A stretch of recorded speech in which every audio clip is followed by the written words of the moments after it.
నేనిచ్చే నీరు తాగితే మీ సమస్యలు తొలగిపోతాయి.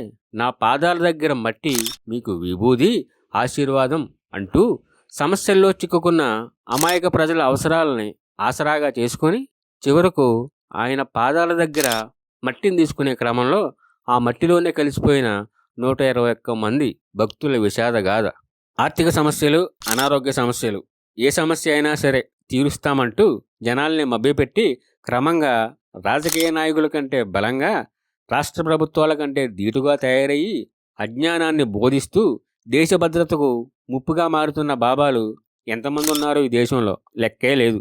ట్రస్ట్ పేరుతో ఎకరాలు తీసుకోవడం, మా వర్గం ఓట్లు, మా భక్తుల ఓట్లన్నీ మీకే పడేలా చేస్తాం, మీరు గెలిచేలాగా పూజలు చేస్తాం, యాగాలు చేస్తాం అంటూ రాజకీయ పార్టీలతోనూ ప్రభుత్వంతోనూ చీకటి ఒప్పందాలు చేసుకోవడం, చివరికి ఆ రాష్ట్ర ప్రభుత్వంపై ఆధిపత్యం చెలాయించే స్థాయికి ఎదిగినా ఏమీ చేయలేని దుస్థితి.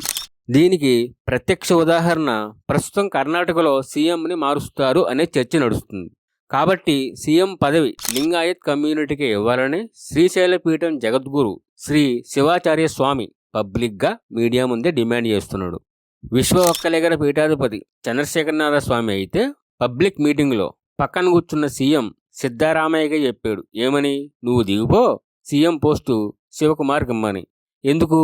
ఈ శివకుమార్ గారు ఒక్కలిగర కమ్యూనిటీకి చెందిన వ్యక్తి కాబట్టి. ఈ కోవకే చెందిన మన కథానాయకుడు ఉత్తరప్రదేశ్ చెందిన సూరజ్ పాల్ 18 ఏళ్లు పోలీస్ శాఖలో పనిచేసి స్వచ్ఛంద పదవి విరమణ పొంది ఒక మహిళపై లైంగిక వేధింపుల కేసులో 1997లో అరెస్ట్ అయి జైలుకి వెళ్ళాడు. జైల్లో ఉండగా ఒకరోజు ఒక మెరుపులాంటి ఆలోచన వచ్చింది ఆయనకి. జైలు నుంచి రాగానే ఆ ఆలోచనను అమలు చేశాడు. అదేంటంటే విశ్వహరి బాబా అలియాస్ బోలే బాబాగా పేరు మార్చుకుని ఒక ఆశ్రమం పెట్టుకున్నాడు. ఈయన ఒక స్వయం ప్రకటిత బాబా అన్నమాట. అంటే గురువుతోనూ సమాజంతోనూ సంబంధం లేకుండా ఈయనే ఒక చిన్న సైజు దైవంగా ప్రకటించుకోవడం. ఇంకేముంది, మాయదారి జనం తండోపతండాలుగా రావడం మొదలుపెట్టారు.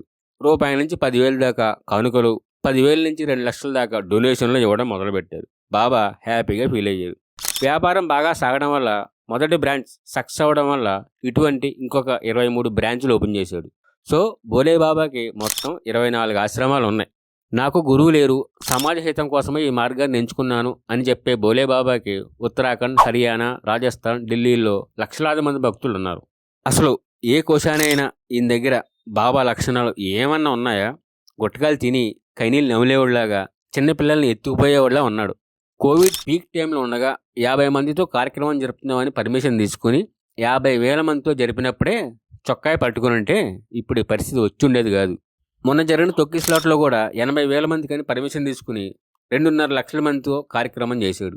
కార్యక్రమం అయిపోయాక బోలేబాబు నడిచి వెళ్తుంటే ఆయన కాలి కింద ఉన్న మట్టి కోసం అందరూ ఒక్కసారి రావటం వల్ల తొక్కిసలాట జరిగి 121 మంది చనిపోయారు.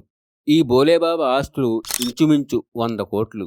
ఈయన కాన్వాయ్కి ముందు 16 బైకులతో ప్రైవేట్ సెక్యూరిటీ రోడ్డు క్లియర్ చేస్తూ ఉంటుంది. ఈయన కాన్వాయ్ వెనకాల 15 నుంచి 30 కార్లతో అంగరంగ వైభవంగా తెల్లటి దుస్తులు వేసుకుని తెల్లటి ఫార్చునర్ కారులో వస్తుంటారు బోలేబాబా. బాబా ఇంకేం చేస్తాడు అనుకుంటున్నారు? ఇవి అమ్ముతాడు. ఆశ్రమాల చుట్టుపక్కల ఉన్న ప్రతి గ్రామంలోనూ పిల్లల నుంచి పెద్దల దాకా ప్రతి ఒక్కరి మెడలో ఇవే ఉంటాయి. వీడు చిల్లర బాబా. ఆశ్రమంలో ఫోటోలు, వీడియోలు తీయకూడదు. ఎంత భయమో వీడికి. గూగుల్ మొత్తం వెతికినా 6-7 ఫోటోలు తప్ప ఏమీ దొరకలేదు. అంత ముందు చూపు ఈ బోలే బాబాకి. 121 మంది చనిపోయినా నో అరెస్ట్. ఎక్కడ ఉన్నాడో కూడా తెలియదు. పరారీలో ఉన్నాడు. తెలిస్తే విచారిస్తాం అంటున్నారు పోలీసులు. తెలిసినా ఏమీ చేయరు. ఎందుకంటే ఎఫ్ఐఆర్లో ఆయన పేరు లేదు. జీతం కోసం ఆశ్రమంలో పనిచేసే 6 వాలంటీర్ని, కార్యక్రమం కోసం పర్మిషన్ అడిగిన ఆశ్రమంలోని ఒక వ్యక్తిని, మొత్తం 7 అరెస్ట్ చేశారు. బాబాను మాత్రం ఏమీ చేయలే. బోలే బాబాను కూడా అరెస్ట్ చేయరు. ఎందుకంటే 10-15 అసెంబ్లీ నియోజకవర్గాల్లోని ప్రజల్ని ప్రభావితం చేయగలడు. అరెస్ట్ చేస్తే ఓట్లు పోతాయి కదా. ఒకవేళ తప్పని పరిస్థితుల్లో అరెస్ట్ చేయాల్సి వస్తే ముందస్తు ఒప్పందంలో భాగంగా ఒక వారం రోజుల్లో బయటకు వచ్చేస్తాడు. ఇక్కడ బాబా బలం, సమాజం బలహీనత ఒకటే సమస్య. ఈ సమస్యను నేను తీరుస్తాను అని ఎవరు చెప్పినా అది బాబా కావచ్చు, జ్యోతిషుడు కావచ్చు, సిద్ధాంతి కావచ్చు, చర్చి పాస్టర్ కావచ్చు, ఎవరిని నమ్మవసరం లేదు. ఎందుకంటే రాముడికే కష్టాలు తప్పలేదు, కృష్ణుడికే నిందలు తప్పలేదు, క్రీస్తుకే తప్పలేదు కష్టాలు.